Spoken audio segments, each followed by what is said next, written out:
update muna tayo sa ating farm. So medyo matagal-tagal din tayo na hindi nakabalik dito. So ito na nga yung panibagong update. Ito na yung mga itik natin na sisiyaw natin na inakyat. So from 100 eggs, 150 eggs, ito na yung mga kumbaga yung mga survivor dito sa farm dahil nasa maulan, mainit, tsaka yung lamig na panahon is na iba-iba. So sila 100% na nakakapag-adjust na din sila dito sa farm. So mas maganda kasi parang wala masyadong lalaki, puro babae yung ating itik. So excited na mag-bear na sila ng or mag-lay ng kanta. So sa susunod na pag-akyat natin dito, i-expand natin tong kanilang net. So itong net dati is para sa mga chicken po na maliliit. So pinag-break na muna natin para meron na silang kasi nga yung farm is iniikot nila. So may mga tanim na palay. So ayan.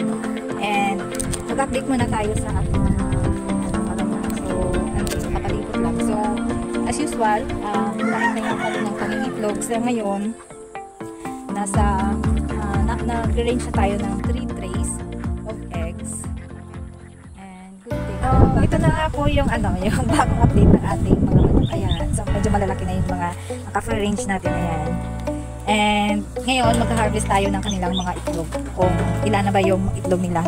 Mula nung nag-stop ako pumunta dito, ngayon na ulit ako mangunguha ng itlog. Ayan. So dito na natin mga pa-farmers.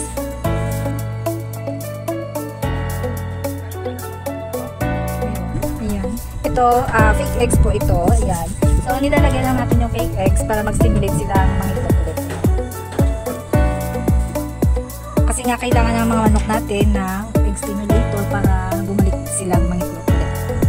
At saka, masanay sila. Ayan. So, nilagyan na muna natin ng takip yung pinto para hindi sila mabasa. So, ngayon ito yung cook na nila. Ayan.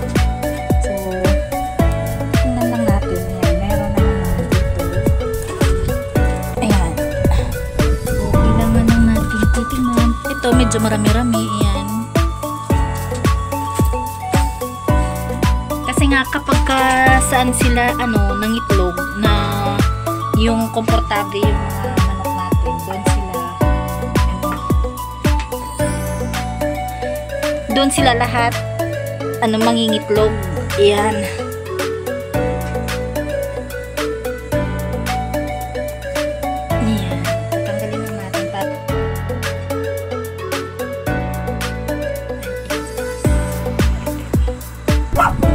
Yan, so meron tayong from eggs doon sa chicken coop nila. So tingnan natin sa sa ilalim ng bahay kung meron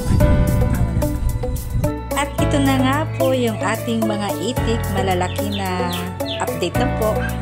Uy, analis na guro mga itlog na nito. Ang iba mga itlog na niya to. Uy, bibi na yan.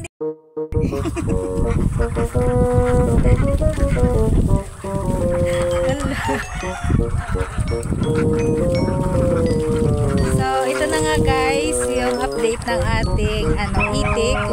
Yung mga itik na na napisa sa bahay kasama ng mga backyards natin na mga RIR.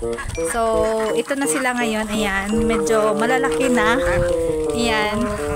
So, hoping na sana makapag-produce din tayo ng mga itlog nila. Ayan.